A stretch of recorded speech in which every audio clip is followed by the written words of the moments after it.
बैठी हुई थी और उसके पाँव जो जकड़े हुए थे, वो छोटी बच्ची उसके पास से वो बिलक रही थी, रो रही थी और सद रात से उसको डेली जो है वो जकड़ के चला जाता था काम पे। और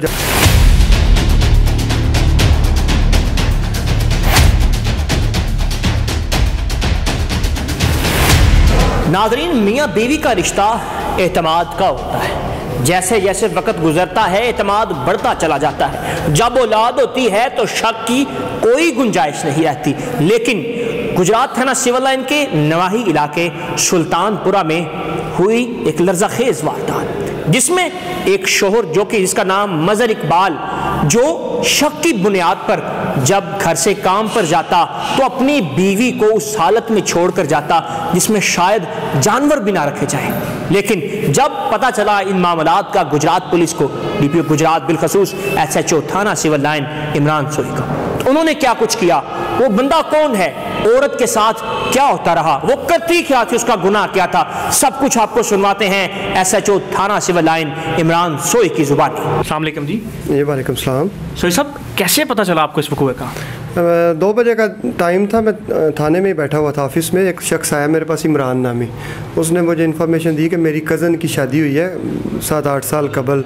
मज़हर नामी एक शख्स है, वो भी उसका कज़न ही लगता है, और मियाँ बीवी के आपस में अक्सर झगड़े होते रहते। ये लव मैरिज थी या अरेंज मैरिज? नहीं, अरेंज मैरिज ही थी। ठीक है। तो उसने कहा कि वो मुझे इतला मिली है कि उसको उसके हस्बैंड जो है ना वो अक्सर जकड़ के रखता है, पाँव में जंजीर रखता है, और आज भी वो काम पे गया और सुबह उसको जंजीर से बांध के गया है। अच्छा। तो उस पर मैंने फौरी एक्शन किया। ठीक है। और मैं मौके पे गया, वहाँ पे देखा। ठीक है। वो खातून जो थी उसके पाँव में जंजीर थी। उसके उस वक्त क्या हालत क्या थी उस औरत की? वो भूखी प्यासी थी और बैठी हुई थी, उसके साथ उसकी एक साल की बेटी थी। 1 साल की बेटी थी। उसने भी वो फीड नहीं किया हुआ था और वो भी ऐसी प्यासी बैठी हुई थी। और हमने देखा वो जो जंजीर थी, वो जो भैंसों को हम गांव में देहातों में चोरी से बचाने के लिए पाँव में बांधते हैं, तो वो बड़ी मोटी होती है और वो खुल नहीं सकती, तो वो बांधी हुई थी। जो आप भी शादीशुदा हैं, आप भी जाहिर सी बात आपकी अल्लाह ताला ने आपको औलाद दी होगी। जी। जब आपने उस बच्ची को देखा है, उसने कुछ खाया नहीं, ज़ाहिर है वो बड़ा एक दिल खराश मंज़र था। और इंसान जो है वो ज़ाहिर है हर शख्स की माएँ बहनें बेटियाँ हैं, तो परेशानी का आलम था। हमने देखा कि चलें, शुक्र है अल्लाह का कि हमें इन्फॉर्मेशन मिली और हमने फौरी कार्रवाई की। अगर हमें इतला ना मिलती तो शायद वो ना जिंदा रहती। कितने दिन से ये सिलसिला चल रहा था उसका? वो अरसद रात से उसको डेली जो है वो जकड़ के चला जाता था काम पे, और जब वो वापस आता था तो आके खोलता था। तो फिर आपने जब उस बच्ची को बाजियाब वहाँ से करवाया तो उससे पूछा नहीं है कि तुम जब बाजियाब हो जाती थी तो तुमने क्यों नहीं किसी को बताया ये मामला? एक तो उसकी जो फैमिली है, उसके भाई हैं, वो एक भाई बहन उन्हें मुल्क है और दूसरे छोटे हैं, और उसके पेरेंट्स फोत हो चुके हैं, दोनों वालिद और वालदा। तो वो कहती है कि मेरा कोई पुरसाने हाल नहीं था, तो ज़ाहिर है मेरे 3 बच्चे हैं, तो मैं सेक्रीफाइस कर रही थी, इसी के साथ रह रही थी। अच्छा, तो उसने क्या बताया कितने अरसे से ये सब कुछ चल रहा था? वो काफ़ी अरसे से उसके करैक्टर पे वो शक करता था। अच्छा। और जब सुबह काम पे जाती थी तो उसको जंजीर में बांध के उसके बाद वो काम पे चला जाता, जब वापस आता तो आके खोल देता था। तो उस दौरान उसको खाना पीना ये वो सारे मामला, ज़ाहिर है उसकी हाजत या जो भी मामलात उसके खाने पीने के या जो भी उसके रोज़मर्रा के हैं, तो ज़ाहिर है वो डिस्टर्ब होते हैं। बंधी हुई है तो वो क्या कर सकती है। अब उस पर आपने कौन कौन से चार्जेस लगाए हैं?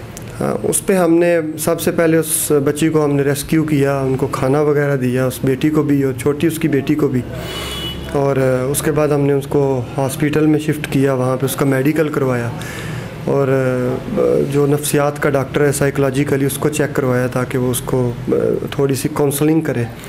और उसके बाद फिर हमने उस पर FIR दी, उसके हस्बैंड को गिरफ़्तार किया। और वो कैसे गिरफ़्तार हुआ, कहाँ से हुआ? वो काम पे ही था तो हमने ट्रेस करके तो उसको गिरफ़्तार किया।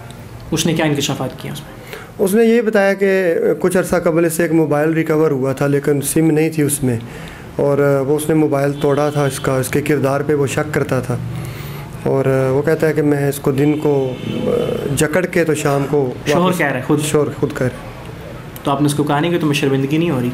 ज़ाहिर है हमने तो जो एज़ पर लॉ कानून के मुताबिक कार्रवाई कर दी, आगे अदालत जाने और उसका काम जाने। जब ऐसे बहुत सारे मामला सामने आते हैं तो आपको क्या लगता है ऐसे मामला की क्या वजह हो सकती है कि वाकई उसका किरदार ख़राब था या सिर्फ शक था?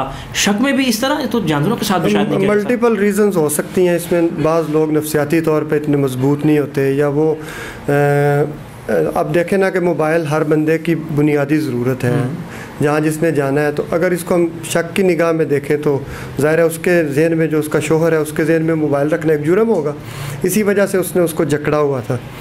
तो और भी गुर्बत रीज़न हो सकती है, नाजायज़ तल्लुकात, एक्स्ट्रा मैरिटल जो अफेयर्स होते हैं वो भी हो सकती हैं रीज़न्स। लेकिन इस तरह जानवरों जैसा सलूक, ये कैसा बंदा, आप तो आपके सामने तो इस तरह के बहुत सारे केसेस आते होंगे, आप क्या समझते हैं बंदा किस मेंटली किस लेवल पे जाता है जब इस तरह की हरकत करता है? डेफिनेटली वो मेंटली सिक होता है, वो जो है नफ्सियाती मरीज़ होता है जो इस तरह की हरकत करता है। आम इंसान जो है वो ज़ाहिर है अगर उसको कोई इशू है तो उसके किसी रिलेटिव को बुलाए, उससे पूछे, आप आपस में मियाँ बीवी डिस्कस करें। इसका ये मतलब तो नहीं ना कि आप तशद्दुद करें या उसको आप बांध दें और उसके साथ गैर इंसानी और जानवरों जैसा सलूक करें। तो ये ना कानून इजाज़त देता है और ना हमारा मुआशरा इजाज़त देता है। गुजरात पुलिस की जानिब से क्या पैगाम देना चाहेंगे उसको ऐसे लोगों को जो कि इस तरह की अंजाम से नावाकिफ़ होकर गलतियाँ करते हैं और जज्बात में आकर इस तरह के इक़दाम उठाते हैं, उनको क्या पैगाम देना चाहेंगे आप? इसमें मेरा आपके लिए, आवाम के लिए और दूसरों के लिए यही पैगाम है कि हमें अवेयरनेस रखनी चाहिए। ज़ाहिर है लोकेलिटी में जहाँ इसके हमसाए हैं उनको भी रोल अदा करना चाहिए था। अगर उनको किसी नेबर को पता था तो वो पहले इतला करता। लोग डरते हैं, इंफॉर्मेशन नहीं देते, और मीडिया का भी ये रोल होना चाहिए कि वो अवेयरनेस पैदा करे लोगों में। पुलिस जो है उसका काम मदद करना है, ना कि वो कोई क्राइम एजेंसी है।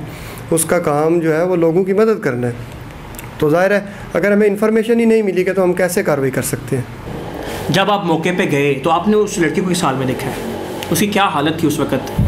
वो बैठी हुई थी और उसके पाँव जो जकड़े हुए थे, वो छोटी बच्ची उसके पास से वो बिलक रही थी, रो रही थी। ये थे SHO इमरान सोई, जिन्होंने बताया कि जब हम मौके पर गए तो बच्ची बिलक रही थी, वालिदा के पाँव जकड़े हुए थे। नाज़रीन, वो शख्स मेंटली सिक है या इसके पीछे मामलात कुछ और हैं, लेकिन कानूनन भी ये जुर्म है और अल्लाह की बारगाह में भी इसकी बड़ी कड़ी सज़ा है। वो लोग जो अंजाम से नावाकिफ़ होकर इस तरह के इक़दामात उठाते हैं वो आज मज़र इकबाल का अंजाम देख लें।